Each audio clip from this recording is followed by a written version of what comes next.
Assalamualaikum warahmatullahi wabarakatuh. Hai teman-teman semuanya. Apa kabar teman-teman hari ini?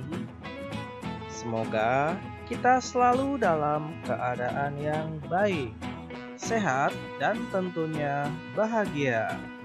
Berjumpa kembali bersama saya, Budi. Ya, pada kesempatan kali ini, Budi kembali akan menemani teman-teman semua untuk belajar. Hari ini kita akan melanjutkan pembelajaran kita di kelas 5, tema 8, subtema 3. Dan kita sudah memasuki pembelajaran yang ke-5. Sudah siap belum teman-teman untuk belajar? Seperti biasanya, marilah kita awali pembelajaran ini dengan berdoa. Tentunya agar diberikan kelancaran selama proses kita belajar. Dan kita juga mengharapkan ilmu yang bermanfaat sebagai bekal masa depan kita semuanya.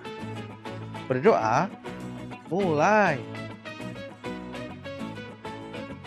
Berdoa selesai.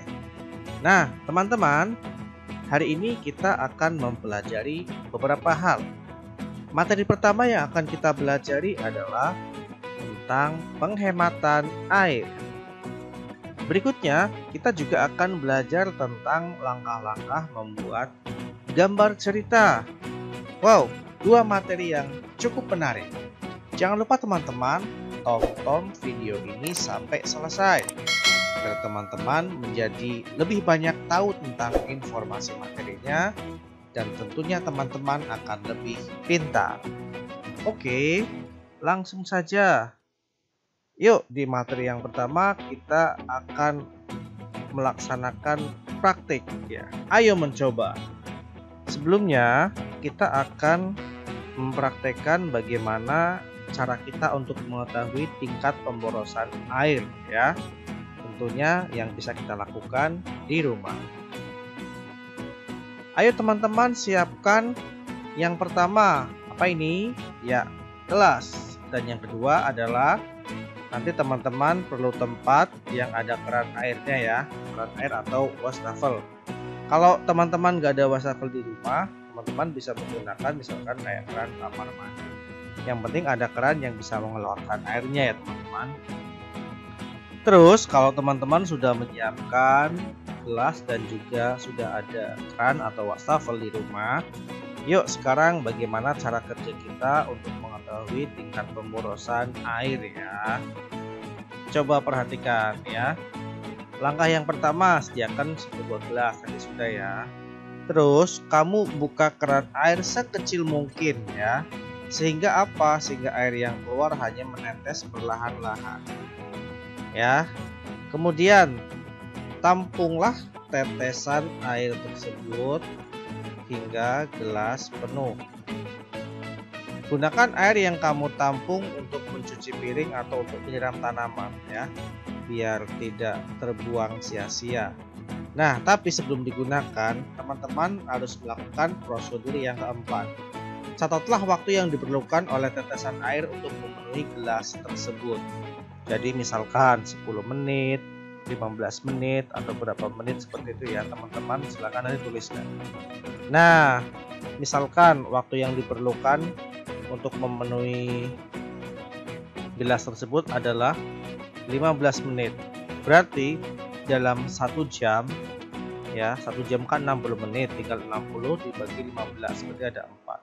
Dalam 1 jam, seandainya teman-teman itu lupa menutup keran, walaupun keran itu hanya 1 tetes, bertetes-tetes itu ya maksudnya ya, teman-teman akan membuang 4 buah gelas air bersih ya, 4 gelas air bersih terbuang percuma atau sia-sia. Gitu ya. Terus tulis laporannya. Misalkan laporan percobaan pemeriksaan pemborosan air ya. Misalkan nama Budi ya, alat yang digunakan gelas, keran atau wastafel. Terus cara kerja ya, bukalah keran sekecil mungkin sampai airnya menetes, kemudian tampung dengan menggunakan gelas. Hitung berapa menit waktu yang diperlukan untuk gelas tersebut penuh dengan air. Itu laporannya seperti itu ya teman-teman. Yuk sekarang kita lanjutkan penghematan air. Amatilah penggunaan air di rumah. Air digunakan untuk mandi, mencuci pakaian, memasak, dan mencuci piring. Berapa banyak air yang digunakan di rumahmu setiap hari? Banyak bukan? Walaupun hingga saat ini air selalu tersedia di alam, tetapi kita harus menggunakan air secara bijaksana. Menghemat penggunaan air sangat bermanfaat, terutama jika air diperoleh melalui pompa air listrik atau PDAM. Semakin sering kita menghidupkan pompa tersebut, semakin besar tagihan listrik yang harus kita bayar. Demikian juga jika kita menggunakan air dari PDAM. Semakin banyak air yang kita pakai, tagihan air per bulannya juga semakin besar. Mungkin kamu belum dapat membayangkan tentang pemborosan penggunaan air ya. Yuk sekarang kita belajar cara-cara menghemat air dengan cara yang mudah ya.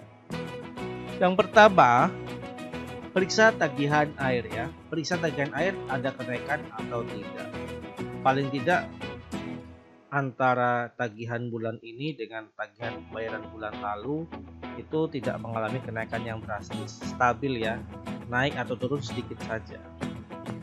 Periksa kalau misalkan ada kenaikan yang begitu tragis, itu jangan-jangan ada pipa ataupun saluran air di rumah teman-teman yang mengalami kebocoran, harus segera dibereskan atau diperbaiki. Yang kedua, mandi lebih singkat ya. Artinya tidak juga mandi bebek ya, nggak sikat gigi, sabunannya cuma separuh badan, bukan gitu juga ya. Artinya mandinya nggak dilama-lamain. Biasanya kan kalau kamu boros air, misalkan mandi sambil nyanyi, sambil tiktokan gitu kan, nggak mungkin gitu ya, nanti kelamaan gitu ya. Yang ketiga, matikan keran saat bersabu dan sikat gigi. Nah ini penting, hal sepele tapi bisa menghemat air ini. Yang keempat, mencuci saat pakaian penuh. Cucilah baju saat mesin sudah penuh. Jadi begini, jangan misalkan satu baju dicuci, satu baju lagi dicuci, nanti akan boros airnya. Tunggu sampai bisa memenuhi. Kalau kalian pakai mesin cuci ya satu mesin cuci penuh ya. Jangan sedikit mencuci, dikit-dikit mencuci, itu akan boros air. Yang kelima, lah ini yang tadi kita praktekkan, menutup keran dengan sempurna. Biasanya kalau kita nggak nutup dengan sempurna itu masih ada tetesan-tetesan kecil. Nah tetesan kecil itu malah yang membuat kita menjadi boros. Bayangkan kamu nggak menutup keran saat malam itu sampai pagi, bayangkan berapa jam sendiri ya. Yang keenam, memanfaatkan air limbah ya. Gunakan kembali air bekas cucian. Kalau air bekas cucian bisa kalian gunakan untuk apa? Kalau bekas cucian dari buah atau sayur bisa untuk menyiram tanaman. Tapi ingat, jangan gunakan air bekas cuci yang menggunakan sabun untuk menyiram tanaman. Jadi tanaman kalian malah akan mati. Yang kedua, gunakan half flush ya. Tekan tombol setengah siram pada flush itu kalau pakai toilet yang otomatis ya. Kalaupun menggunakan yang manual atau pakai gayung juga jangan banyak-banyak, tapi juga jangan terlalu sedikit ya. Yang penting digunakan dengan bijaksana. Nah teman-teman, sekarang kita akan mempelajari langkah-langkah membuat gambar cerita ya. Nah teman-teman akan mempraktikannya membuat gambar cerita. Yang pertama tentunya mempersiapkan bahan dan alat. Sebelum menyiapkan bahan dan alat, sebaiknya teman-teman tentukan dahulu jenis atau teknik yang akan teman-teman gunakan. Nah, teknik basah atau teknik kering ya, sudah dijelaskan di pembelajaran sebelumnya. Setelah itu persiapkan alat dan bahannya. Itu tergantung teman-teman mau menggunakan teknik basah ataupun teknik kering. Berikutnya, kalau sudah ada alat dan bahannya, teman-teman harus menentukan tema. Pemilihan tema akan menentukan gambar yang akan dibuat. Membuat tema dapat dilakukan dengan melihat lingkungan sekitar atau pengalaman diri sendiri dan orang lain ya.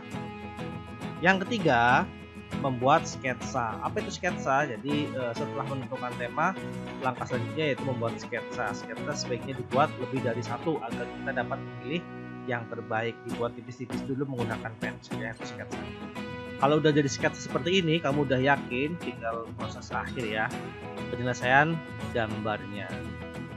Dari beberapa sketsa yang dibuat, dapat dipilih satu yang menurutmu paling baik. Kemudian sempurnakan dengan menghapus garis-garis yang tidak perlu dan menambah garis atau coretan yang dirasa perlu agar gambar tampak lebih hidup.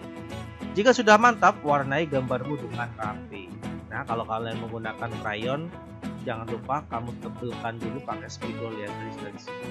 Kamu dapat mewarnai dengan teknik basah ataupun teknik kering. Pewarnaan dengan teknik basah menggunakan cat air, cat minyak, ataupun tinta. Sebaliknya, pewarnaan dengan teknik kering menggunakan pensil warna, krayon, ya, atau oil pastel. Nah, teman-teman, tidak terasa pembelajaran kita pada kesempatan kali ini sudah selesai. Semoga bermanfaat. Jangan lupa tetap semangat dalam belajar, karena masa depan kamulah yang akan menentukan ya. Sekian dari Budi, semoga bermanfaat. Wassalamualaikum warahmatullahi wabarakatuh.